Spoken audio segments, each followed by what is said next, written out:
This video is about the BMW E60 and the differences between original and fake key fobs.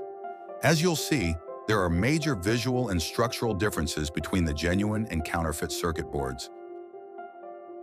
This is the original BMW E60 key. It features a wireless charging system, high-quality dual-pin buttons, and a complex circuit layout. The board includes multiple pads and vias to ensure strong and stable wire connections.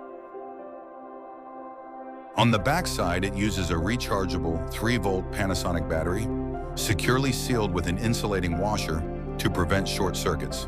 The battery can be replaced by soldering. Here is the fake key.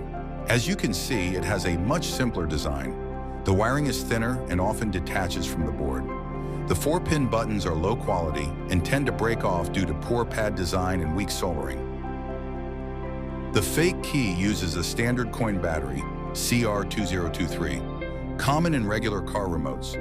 There's no proper copper area on the board, which leads to loose connections and an unreliable performance.